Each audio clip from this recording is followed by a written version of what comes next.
I think they'll be a little bit better offensively, probably about the same defensively. But the key is Kamilla and Angel being fully healthy. They didn't have a fully healthy season together last year. In year two, both of them fully healthy with these new guards, with Rebecca Allen in there, with a couple veterans they've added. I just think they have a more complete team. I think they have a better chance. It really is a lot on Angel to just be that much better in year two. I think that she is their best player, their most important player. And so she does have to take a leap.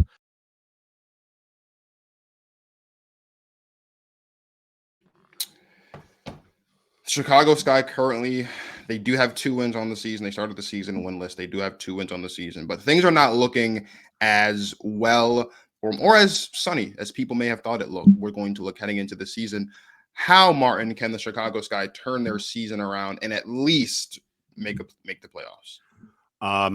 Their 2 wins are both against Dallas in back-to-back games, and one of them Paige didn't even play. She played in the first game. But I am starting to look at in those 2 wins, and listen, they scored over 90 points, and this is a team that does not have a lot of offensive firepower. And even against Dallas, which is not some gaudy defensive team right now, they was able to score over 90 points. So I look at that and I watch some of the games, I watched some film, looked at the numbers.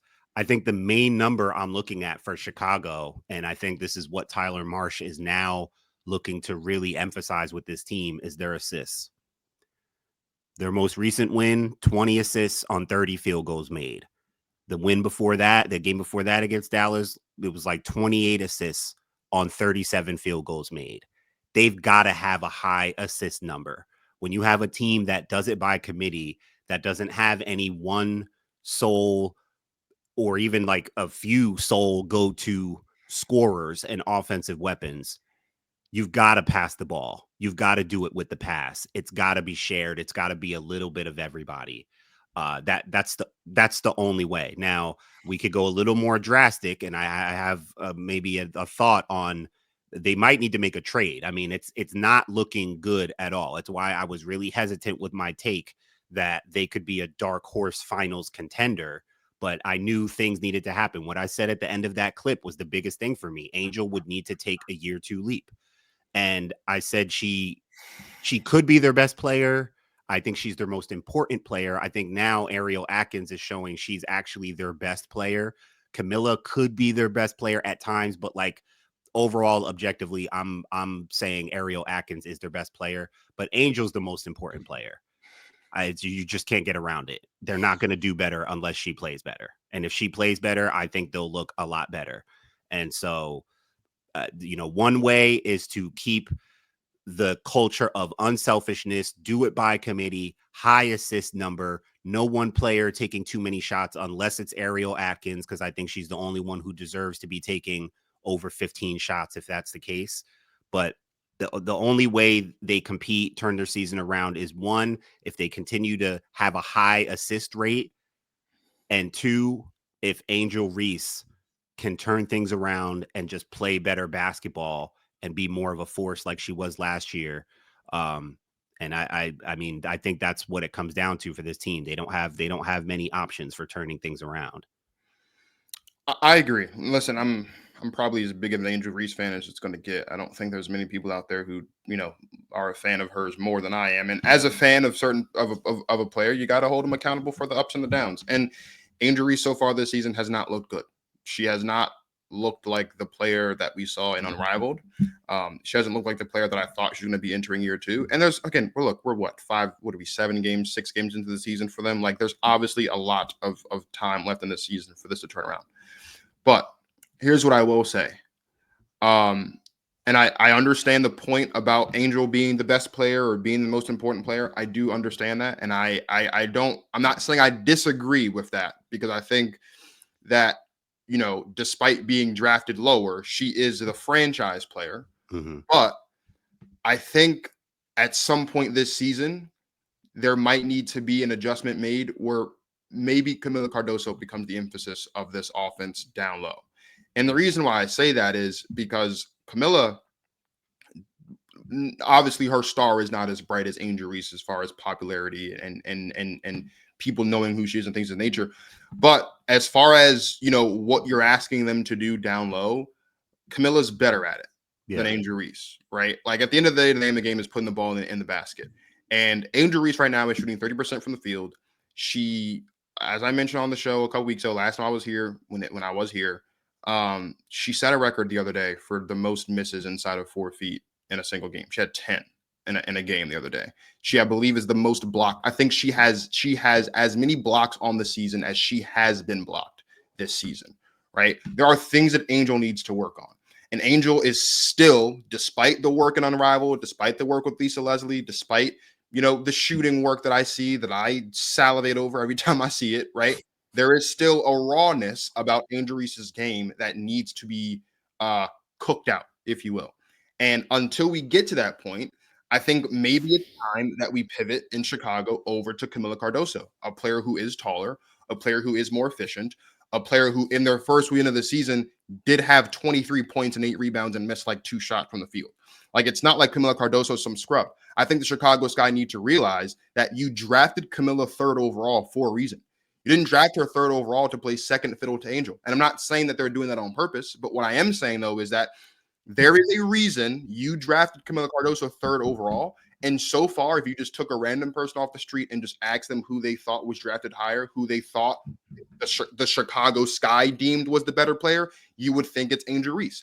And I'm not saying that Angel's not better. I'm not saying that she won't be better. I'm saying that she can't be better. But what I am saying is you didn't draft Angel Reese 7th overall after Kamilla Cardoso and for Angel Reese to be the focal point of this offense. I'm going to steal something that Martin Sorey said a little bit ago. The last time we saw Angel Reese as a focal point of the offense, it was when they won a championship with LSU in 2023. And the structure of that basketball team was not this. It wasn't, Angel didn't have another player down low, if I remember correctly, with her that could be as dominant of a post player as Angel was in college. That's not who she is. She hasn't really had that. This is new for her. And if you want this Twin Towers thing to work, you should probably play through the person who has experience playing alongside another capable post player, and that is Kamilla Cardoso. Again, I love Angel. I think Angel's great. I think Angel has a bright future ahead of her. And I think despite what the idiots online say, Angel is talented, and there are a lot of good things there are plenty of good things that she does well. We haven't seen it consistently yet. Meanwhile, Kamilla Cardoso, with much less touches, has done a lot better so far with the touch that she gets. And I think maybe it's time that Chicago pivots and starts to emphasize that a little bit more until Angel can kind of iron things out and more specifically get out of her head. Because that's another thing, too, that I think that's not being talked about. Angel Reese has gotten in her own head trying to prove a point that, if we're being honest, the people who are fans of her, the people who are here just for the basketball, already agree with you, Angel. So to be in your own head to try to prove a point that a lot of people already agree with you on, I think that's the other issue that we're seeing with Angel Reese so far this season. Yeah, no, I'm glad you brought that up, because I don't think it's just her. I don't think it's just her in her head, and I don't think it's her trying to prove a point. I think other people have gotten her head. I think the first game of the season, starting out with that Caitlin flagrant foul thing, and just all of that energy being recirculated, I feel like that listen, if you go into comments on Chicago Sky posts and on posts where they show the team in the locker room or in the tunnel, and you see many people in there noticing what seems pretty blatantly obvious. And I'm not saying her body language is bad or she's got a negative attitude. It's just that Angel doesn't look very happy. She just doesn't look very enthused. You see her going into the huddle and she's just like, you don't see enthusiasm. And I think many things could be contributing to that. She obviously has a lot going on off the court, just in terms of business and brand deals and all that. And so people have obviously accused her of having too much of that going on and not focusing enough on basketball. Listen, that could be a real thing. I mean, there's a lot of things that young lady is juggling and balancing and dealing with, on top of having to work on her basketball game. I mean, no one has arrived yet. She has very clear things to work on. And even, listen, one off season, I keep trying to tell people, one off season of working on stuff is not going to make you a better player. Sure. I mean, it'll make you better, but it's not going to make you a different player. Right. A couple, a few weeks of working out with Lisa Leslie is not going to turn you into Asia Wilson. One season at Unrivaled is not going to start making you start taking face up jump. It's not going to turn you into a totally different person, right? She has a lot of work to do. That rawness that you talk about, like, listen, by next year, in the next couple years, if Angel doesn't look a little more polished, a little more smooth, like we've seen some progress, but in the next couple years, if we don't see tangible progress in just how she moves and operates, we will have to just start admitting that this is just who she is. She's flat-footed. She's a little awkward. She's a little raw. Like, rawness can be polished out and cooked out. As you said, it can be worked on, but it takes a lot more work to turn raw into polished. It takes a lot more. It takes like double the work on top of the work that you already need to do. Yeah. So I just think she has a lot to figure out, just a lot to figure out on and off the court. And listen, stress can be a real barrier as an athlete. Stress can be a legit barrier as an athlete. And I think she has a lot of stress, and I think it's showing. I think she still goes out there. She's out there competing. She's out there competing. But I think between the team, I just think, and listen, this is the main flaw of Chicago as we've known. It's why I advocated for them doing whatever they sell, whatever souls you need to sell to try to get Olivia Miles.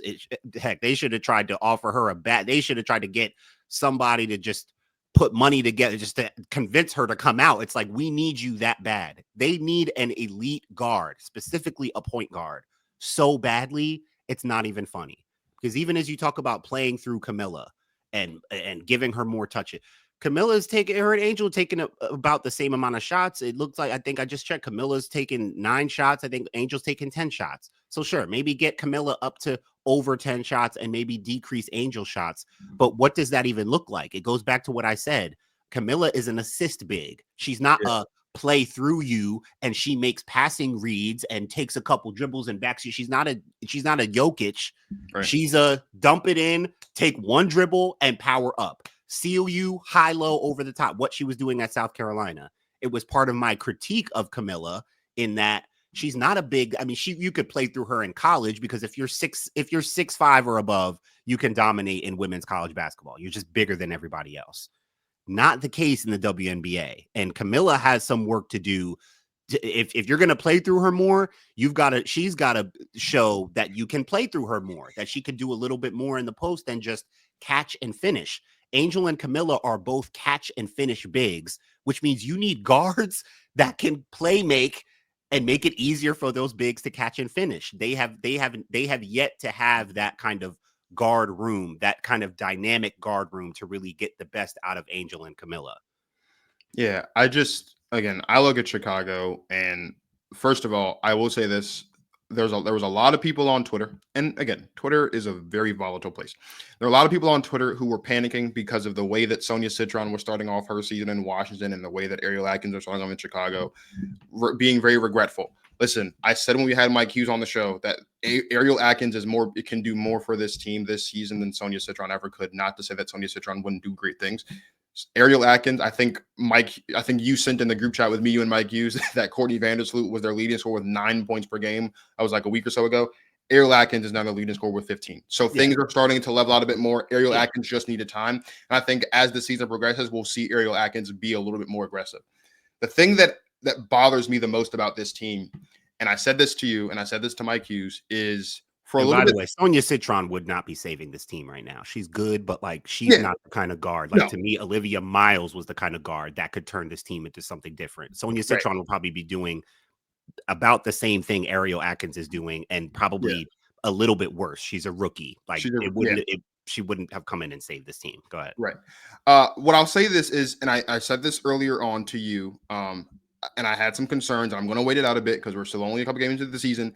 It felt like pretty early on to the season that Tyler Marsh forgot that he wasn't in Vegas anymore and that Elijah Wilson was not walking through the door to play basketball games. It just seemed like things were a bit off. It seems like they were trying a bit too hard to play like inside out. And look, I get it. I love Kamilla. I love Angel. They're talented. And I think with improvements that you just mentioned, they can get there. But you didn't go out there and get Kia Nurse and get Courtney Vandersloot and get Ariel Atkins and get all these other guards just for them to, not do the things that you need them to do. Like, this is still one of the not so good 3-point shooting teams in the league. Now, I will say this. They are top 5 in assists per game right now. I just checked when you were talking about assists. They are top 5 in assists per game. 28 assists, 20 plus assists. They should be. They're right behind Atlanta at like 20 and a half, I think, or something like that is what the number is. I think this team can and will turn it around. I'm not sure, though, if and I get your point that Angel's the most important and in a way has to be the best. I don't necessarily know if Angel Reese turning it around is the key. I think the key is kind of what you just mentioned at the end. Like, the guards have to be better. Like, the players that you went out there and you acquired have to be better. Ariel Atkins has to continue to be what she's been these past couple games. Courtney Vandersloot has to be whatever the best of Courtney Vandersloot is at this point in her career. Kia Nurse has to be better. Rachel Banham has to be better. Like, these players that they went out and they got to surround these young players with, they have to be better. Michaela Onyenwere, she has to be better also. We haven't really seen much from her this season. I'm not exactly sure what's going on there. I'm not watching every single Chicago Sky games. I'm not sure if she's missed games or is getting a lot of minutes or anything like that. But she, for a stretch last season, was making a lot of noise. We haven't really seen that. Like, these, yes, Angel and Kamilla are important because they were your high draft picks. They were your lottery ticket draft picks last season. They have to be better. But all the players that you've gone out and acquired this season to revamp this roster, to make them better, they also have to be better. And it's a combination of all those things at the end of the day. I think they'll turn it around. We're still talking about 35, 36 games left in the season for them to play. So there's plenty of time for them to figure it out. But it's Chicago. It's just in a really, really interesting spot of like, who exactly is the best player, whose development is most important. It's a really weird thing. And I think all of this would be a lot. Again, as an Angels fan, I can admit this. I do think that the discourse around the Chicago Sky, and I think that the way that we, even as honest people who talk about women's basketball, we even would be able to have a much clearer direction of what needs to improve and what doesn't, if Angel Reese just was playing better. Yeah. And I think at the end of the day, that is a big part of it. Angel does have to play better. And I am not ashamed to admit, as a fan of hers, despite all the things I think she does well, that so far through the first 7 or so games of the season, she has not been playing well. That's a very important piece of the puzzle. And I'm not at all dismissing that. There's a couple of comments in here, and then we'll get out of here. Let's see here. Chicago Cedar says, I think Angel Reese is the better player. I just haven't seen the want out of Kamilla Cardoso. I just hope that both of them are able to succeed side by side. I do believe it's possible. Got someone else in here saying that they got Angel at the third option. Camilla's supposed to be the first option from Jump Street. Kamilla acts like she doesn't want to be the first option. I mean, it's new. I just don't think it's her. I don't think that's built into her skill set. She's not a Shaquille O'Neal. She's not Kareem Abdul-Jabbar. Like, she's not a scoring first big. Like, she can score, but she's a catch and finish big. That's what she's been since South Carolina. So making her your first, Angel or Kamilla being the first option, really isn't what you want. Like I said, they're not going to be a real contender until they get like an elite guard. I thought they might be able to compete with the sum of their parts, and I think that's what I'm saying. Like, it's got to be a little bit of everybody. It's not going to be one. Like, even the conversation about who's their best player and again, I think Ariel Atkins has proven she's the best, but like, even like but that doesn't mean that they rely on her. It doesn't mean she's the end all be all. It's gotta be. So to your point, the guards do have to play. Everyone's got to play better. Everyone's got to be good. Everyone's got to be on point, and they've got to share the ball, be unselfish. Everyone averaging 15 points a game or less. And it's got to be do it by committee. That's probably not a championship formula right now. In some ways, they just got to get better players. They've got to get an elite guard in there to run with Angel and Kamilla. That's the number one thing Chicago has needed. Yeah. Angel is getting more shots up because of the offense rebounds as a result of set plays. That's good point. Good point. I will mention, even with that, I don't think Angel is taking as many shots as she's taking I think last season she was around 12 or 13. 12 or 13, which again. But again, was by offensive rebounds and extra shots. Rebounds. Yeah. She's at 10 right now, and I just looked at it. Unfortunately for Angel Reese, she's averaging 6 offensive rebounds a game. So one would say that 6 of the 10 shots she's taking a game is coming off of her own shots right now. And then lastly, did Chicago have an opportunity to get to 500 within the next week and a half? Taking a look at their schedule, I would say Man, no. They man. play Indiana, and Indiana, even without Caitlin Clark, is still better than the Chicago Sky. They're going to get blasted by New York again, probably next Tuesday. And then they play Atlanta. If I'm being honest, I don't think we see the Chicago Sky win another basketball game until they play the Connecticut Sun on the 15th. And even then, that I think the game against Indiana without Caitlin can be a good game. I do think I Indiana think it has the may better be. players, but I think that becomes a better game without Caitlin there. I don't think it will be the thrashing that it was first game of the season. No, it I won't be. I think that's going to be a decent game. But I don't know if they'll get to 5. There are 2 games under 500 right now. They would have to, they'd have to win at least 2 of those 3 games, and Yeah. I don't think they're going to do that. I think it'll be again until these things kind of turn around. I think it'll be a minute before we see the Chicago Sky playing 500 level basketball, but that remains to be seen.